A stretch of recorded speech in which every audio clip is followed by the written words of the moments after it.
الحمد لله رب العالمين الرحمن الرحيم مالك يوم الدين إياك نعبد وإياك نستعين اهدنا الصراط المستقيم صراط الذين أنعمت عليهم غير المغضوب عليهم ولا الضالين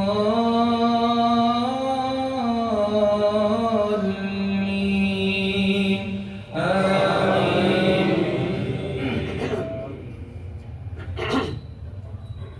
والمحصنات من النساء إلا ما ملكت أيمانكم كتاب الله عليكم وأحل لكم ما وراء ذلكم أن تبتغوا بأموالكم محسنين غير مسافحين فما استمتعتم به منهن فآتوهن أجورهن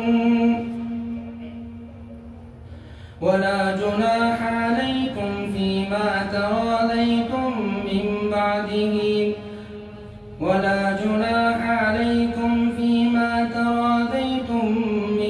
بعده الفريضة إن الله كان عليما حكيما. والمحصنات من النساء إلا ما ملكت أيمانكم كتاب الله عليكم وأحل لكم ما وراء ذلكم أن تبتغوا بأموالكم محسنين غير مسافحين فما استمتعتم به منهن فآتوهن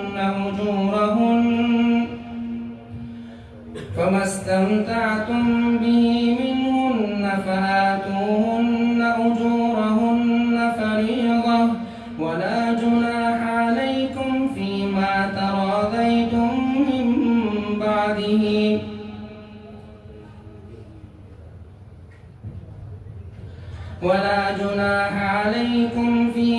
تراضيتم من بعده من بعد الفريضة إن الله كان عليما حكيما.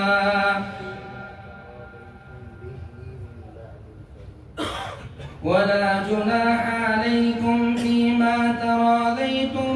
به من بعد الفريضة إن الله كان عليما حكيما. ومن لم يستطع منكم قولا أن ينكح المحصنات المؤمنات فمما ملكت أيمانكم من فتياتكم المؤمنات والله أعلم بإيمانكم بعضكم من بعض فانكحوهن بإذن أهلهن وآتوهن أجورهن بالمعروف محصنات غير مسافحات ولا متخذات أخدان فإذا أحصن فإن أتين بفاحشة فعليهن نصف ما على المحصنات من العذاب ذلك لمن خشي العنة منكم وأن تصبروا خير لكم والله غفور رحيم. يريد الله ليبين لكم ويهديكم سنن الذين من قبلكم ويتوب عليكم والله عليم حكيم. والله يريد أن يتوب عليكم ويريد الذين يتبعون الشهوات أن تميلوا ميلا عظيما. يريد الله أن يخفف عنكم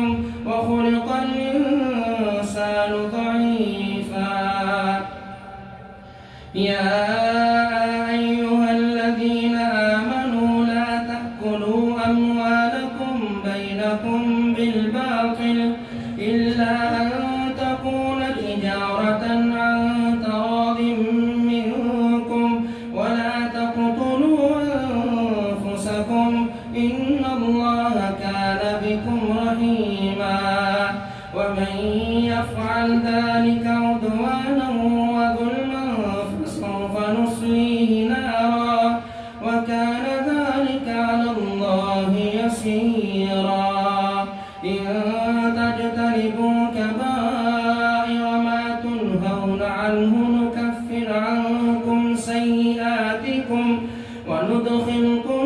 مدخلا كريما ولا تتمنوا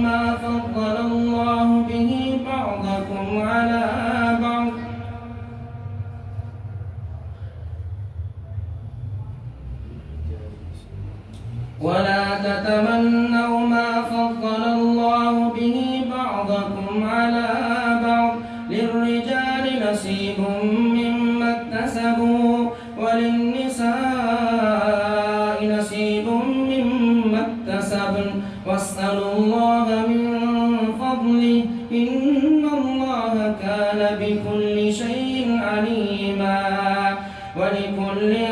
جعلنا موالي مما ترك الوالدان والأقربون والذين عقدت أيمانكم فآتوهم نصيبهم إن الله كان على كل شيء شهيدا الرجال قوامون على النساء بما فضل الله بعضهم على بعض وبما أنفقوا من أموالهم فالصالحات قانتات حافظات للغيب بما حفظ الله واللاتي تخافون نشوزهن فعظوهن واهجروهن في المضاجع واضربوهن فإن أطعنكم فلا تبغوا عليهن سبيلا إن الله كان عليا كبيرا وإن خفتم شقاق بينهما فابعثوا حكما من أهله وحكما من أهلها إن يريدا إصلاحا يوفق الله بينهما إن الله كان عليما خبيرا واعبدوا الله ولا تشركوا به شيئا وبالوالدين إحسانا وبذي القربى واليتامى والمساكين والجار ذي القربى والجار الجنب والصاحب بالجنب وابن السبيل وما ملكت أيمانكم إن الله لا يحب من كان مختالا فخورا الذين يبخلون ويأمرون الناس بالبخل ويكتمون ما آتاهم الله من فضله وأعتدنا للكافرين عذابا مهينا والذين ينفقون أموالهم رئاء الناس ولا يؤمنون بالله ولا باليوم الآخر ومن يكن الشيطان له قرينا فساء قرينا وماذا عليهم لو آمنوا بالله واليوم الآخر وأنفقوا مما رزقهم الله وكان الله بهم عليما إن الله لا يظلم مثقال ذرة وإن تك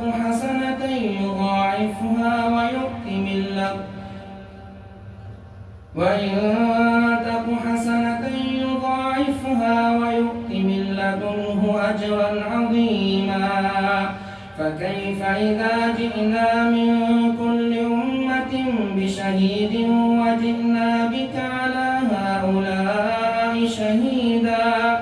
يومئذ يود الذين كفروا وعصوا الرسول لو تسوى بهم الأرض ولا يكتمون الله حديثا الحمد لله رب العالمين الرحمن الرحيم مالك يوم الدين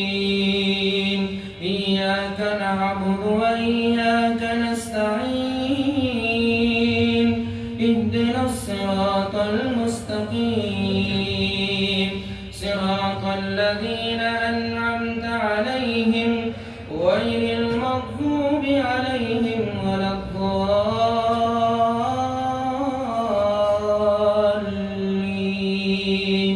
آمين. يا أيها الذين آمنوا لا تقربوا الصلاة وأنتم سكارى حتى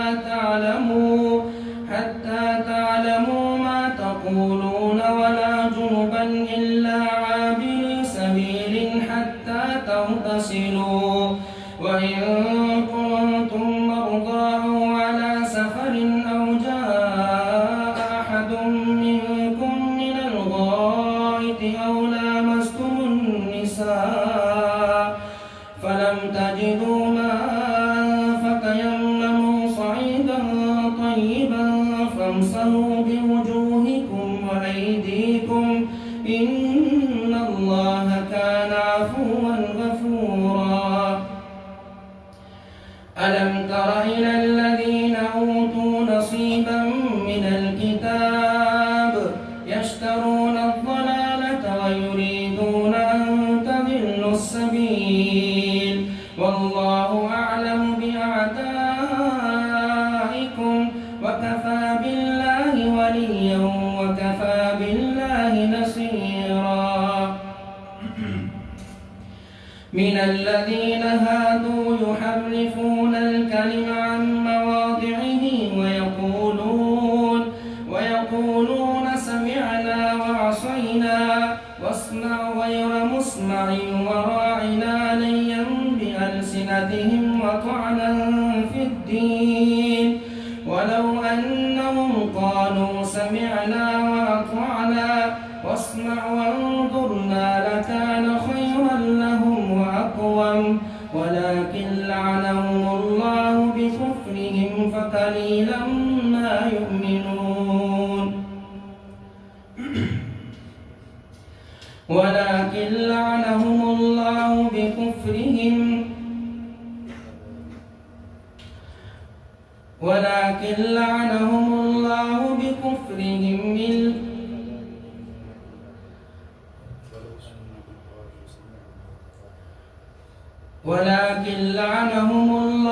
بكفرهم فلا يؤمنون إلا قليلا. يا أيها الذين أوتوا الكتاب آمنوا بما نزلنا مصدقا لما معكم من قبل أن نطمس وجوها فنردها على أدبارها أو نلعنهم كما لعنا أصحاب السبت وكان أمر الله مفعولا. إن الله لا يغفر أن يشرك به ويغفر ما دون ذلك لمن يشاء ومن يشرك بالله فقد افترى إثما عظيما. ألم تر إلى الذين يزكون أنفسهم بل الله يزكي من يشاء ولا يظلمون فتيلا. انظر كيف يفترون على الله الكذب وكفى به إثما مبينا.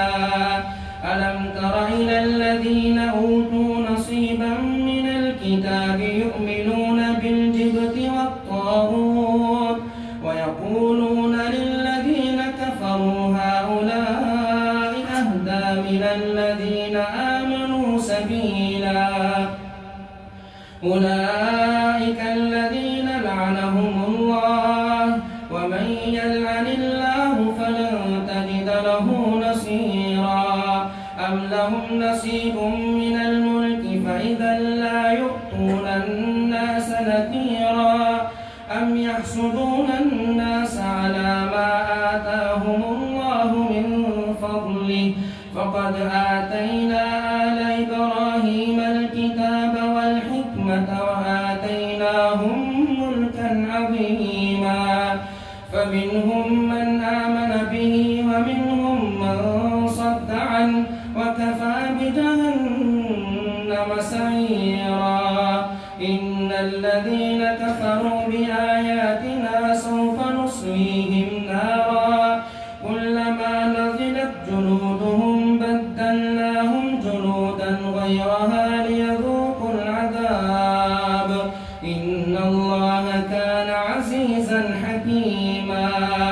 والذين آمنوا وعملوا الصالحات سندخلهم جنات تجري من تحتها الأنهار خالدين فيها أبدا لهم فيها أزواج مطهرة وندخلهم ظلا ظليلا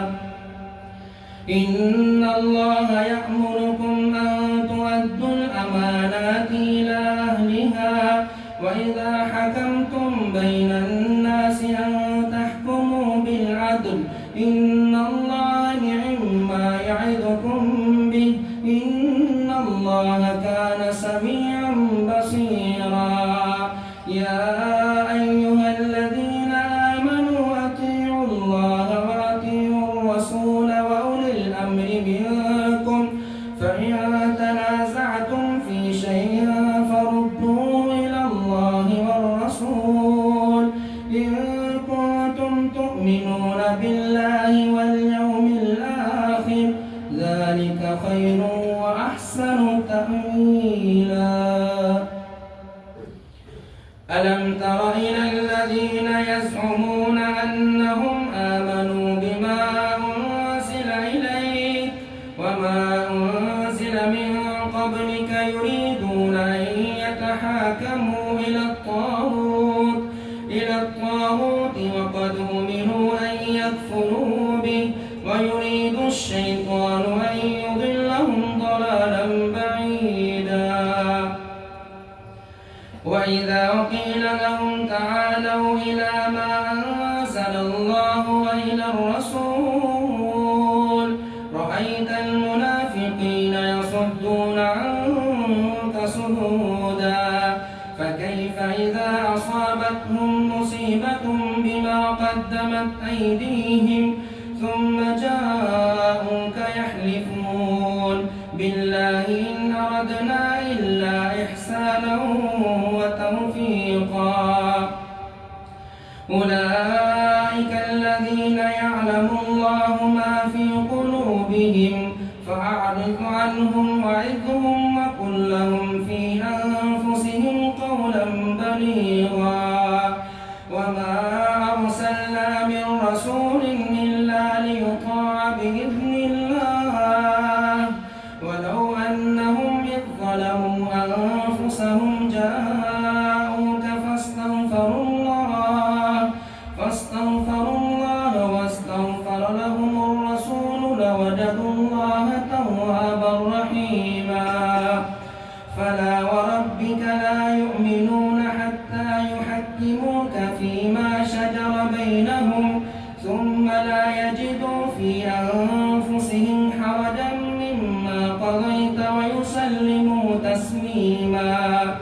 ولو أنا كتبنا عليهم أن اقتلوا أنفسكم أو اخرجوا من دياركم ما فعلوه إلا قليل منهم ولو أنهم فعلوا ما يوعظون به لكان خيرا لهم وأشد تثبيتا وإذا لآتيناهم من لدنا أجرا عظيما ولهديناهم صراطا مستقيما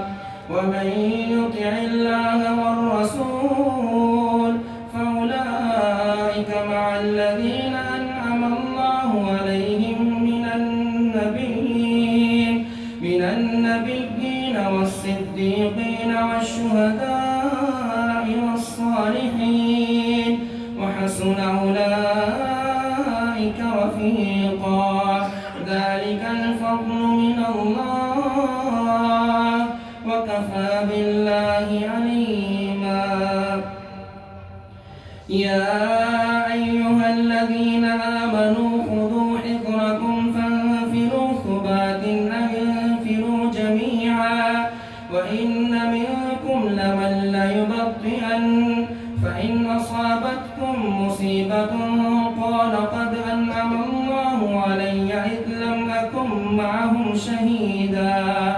ولئن أصابكم فضل من الله ليقولن كأن لم تكن بينكم وبينه مودة يا ليتني كنت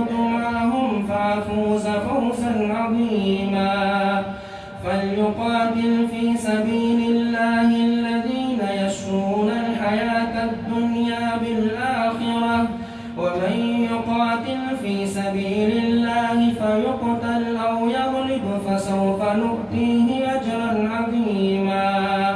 وما لكم لا تقاتلون في سبيل الله والمستضعفين من الرجال والنساء والولدان الذين يقولون ربنا أخرجنا من هذه القرية الظالم أهلها واجعل لنا من لدنك وليا واجعل لنا من لدنك نصيرا الذين آمنوا يقاتلون في سبيل الله والذين كفروا يقاتلون في سبيل الطاغوت فقاتلوا أولياء الشيطان إن كيد الشيطان كان ضعيفا.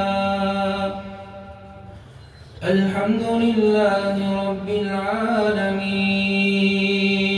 الرحمن الرحيم مالك يوم الدين إياك نعبد وإياك نستعين اهدنا الصراط المستقيم صراط الذين أنعمت عليهم غير المغضوب عليهم ولا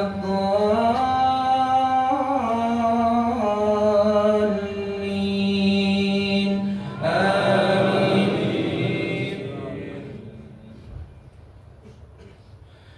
ألم تر إلى الذين قيل لهم كفوا أيديكم وأقيموا الصلاة وآتوا الزكاة فلما كتب عليهم القتال إذا فريق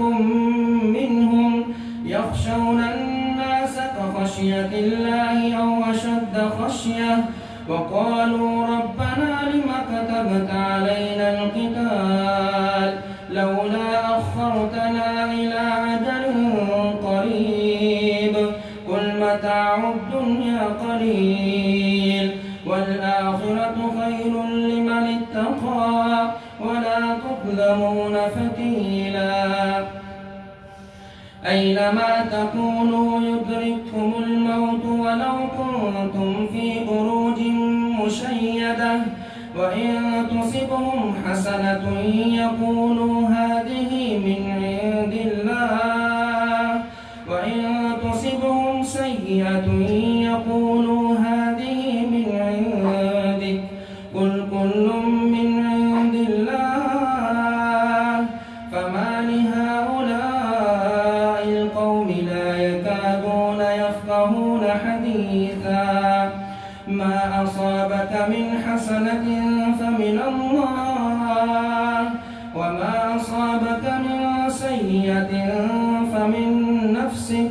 وأرسلناك للناس رسولا وكفى بالله شهيدا من يطع الرسول فقد أطاع الله ومن تولى فما أرسلناك عليهم حفيظا ويقولون طاعة فإذا برزوا من عندك بيت طائفة منهم غير الذي تقول والله يكتب ما يبيتون فأعرض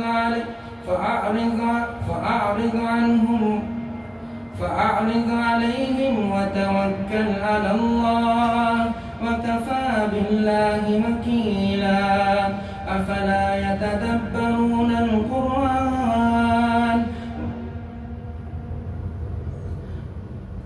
ويقولون طاعة فإذا برزوا من عندك بيت طائفة منهم غير الذي تقول والله يكتب ما يبيتون فأعرض عنهم وتوكل على الله وكفى بالله وكيلا أفلا يتدبرون القرآن ولو كان من عند غير الله لوجدوا فيه اختلافا كثيرا وإذا جاءهم أمر من الأمن أو الخوف أذاعوا به ولو ردوه إلى الرسول وإلى أولي الأمر منهم لعلمه الذين يستنبطونه منهم ولولا فضل الله عليك ورحمته لاتبعتم الشيطان إلا قليلا ولولا فضل الله عليكم ورحمته لاتبعتم الشيطان إلا قليلا فقاتل في سبيل الله لا تكلف إلا نفسك وحرض المؤمنين عسى الله أن يكف بأس الذين كفروا والله أشد بأسا وأشد تنكيلا من يشفع شفاعة حسنة يكن له نصيب منها ومن يشفع شفاعة سيئة يكن له كفل منها وكان الله على كل شيء مقيتا وإذا حييتم بتحية فحيوا بأحسن منها أو ردوها إن الله على كل شيء حسيبا الله لا إله إلا هو وإذا حييتم بتحية فحيوا بأحسن منها أو ردوها إن الله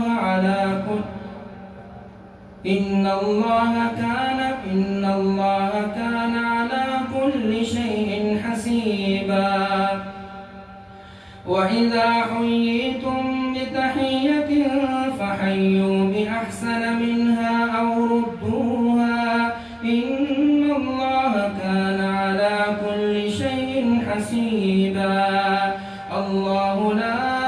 إله إلا هو ليجمعنكم إلى يوم القيامة لا ريب فيه ومن أصدق من الله حديثا